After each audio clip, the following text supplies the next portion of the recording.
असं चमचमीत कोळंबी मसाला एकदा घरी बनवाल तर बोटं चाटत राहाल, इतका कमाल लागतो। नमस्कार, कोकण स्वादमध्ये तुमचं मनापासून स्वागत आहे। आज आपण बनवणार आहोत झणझणीत आणि खमंग चवीचा कोकणी स्टाईल कोळंबी मसाला। घरच्या घरी आणि अगदी हॉटेलसारखी तयार होणारी ही सोपी आणि झटपट रेसिपी भाकरी किंवा चपाती आणि गरमागरम भातासोबत खूपच भन्नाट लागते।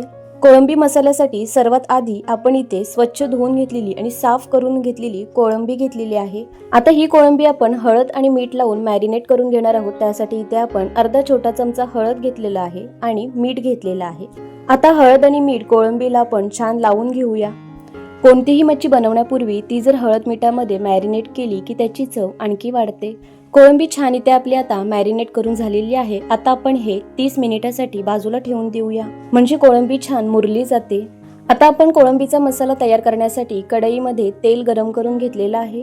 तेल गरम करून झालं की इथे आपण 2 मध्यम आकाराचे बारीक चिरून घेतलेले कांदे घालून घ्यायचे आहेत। हलकासा सोनेरी रंग येईपर्यंत कांदा छान आपण तेलामध्ये परतवून घ्यायचा आहे। कांदा तेलामध्ये पोळतानाच आपण यामध्ये 2 चमचे आलं लसूण पेस्ट घालून घेणार आहोत। छान खमंग वास येईपर्यंत कांदा आपण परतवून घेऊया।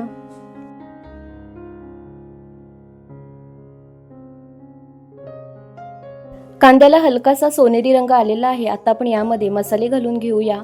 2 चमचे इथे मी मालवणी मसाला घालून घेतलेला आहे। अर्धा छोटा चमचा हळद घातलेली आहे। 1 चमचा धना पावडर घालूया। अर्धा छोटा चमचा जिरा पावडर घालूया आणि 1 चमचा आपण कोणताही जो फिश करी मसाला आपल्याकडे असेल तो घालून घ्यायचा आहे।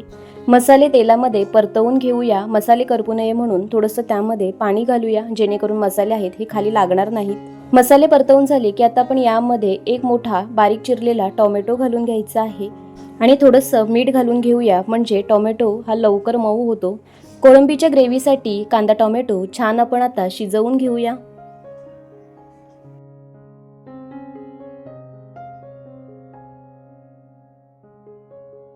बघू शकता टोमॅटो एकदम छान आपला मऊ झालेला आहे। कोळंबीसाठीचा जो मसाला आहे तो आपला तयार करून झालेला आहे। आता आपण यामध्ये जी मॅरिनेट केलेली कोळंबी आहे ती यामध्ये घालून घ्यायची आहे। हलक्या हाताने कोळंबी हलवून घ्यायची आहे, जेणेकरून जो मसाला आहे तो सगळा कोळंबीला लागेल। इथे आपण कोणत्याही प्रकारचं वाटण न वाटता हा कोळंबी मसाला तयार केलेला आहे।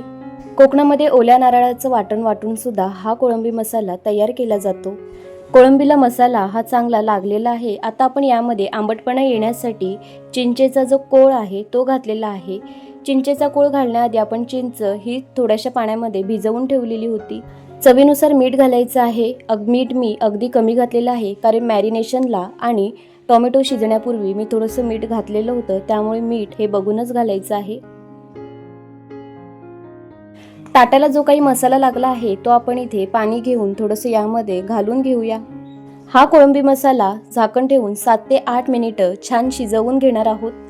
कोळंबी शिजायला जास्त टाइम नाही लागत, ती लवकर शिजली जाते आणि जास्त शिजली की ती रबरी सुद्धा होते।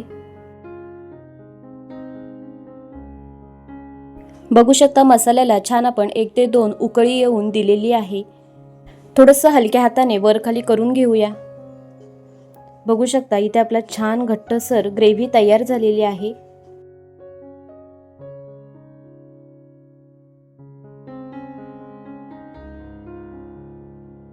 आता आपण कोळंबी मसाल्यामध्ये बारीक चिरून घेतलेली हिरवी कोथिंबीर घालायची आहे, म्हणजे कोथिंबीरीचा स्वाद यामध्ये पूर्ण उतरला जातो। बघू शकता मसाल्याला छान तेल सुद्धा सुटलेलं आहे आणि कोळंबी एकदम रश्शेदार दिसते। कोळंबी जास्त शिजवून नाही घेतली आहे, आपण मोजून 7 ते 8 मिनिटच ठेवलेली आहे, त्यामुळे ती मऊ आणि ज्युसी राहते।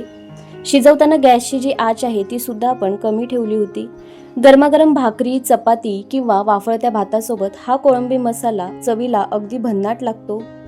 कोणत्याही वाटणाची खटपट न करता हा अगदी साध्या सोप्या पद्धतीने आणि अगदी कमी वेळामध्ये हा कोळंबी मसाला तयार होतो। ही कोळंबी मसाल्याची रेसिपी जर तुम्हाला आवडली असेल तर रेसिपीला लाईक करा, शेअर करा, सबस्क्राईब करायला विसरू नका। पुन्हा भेटूया अशाच कोकणी चवींसोबत। तोपर्यंत धन्यवाद।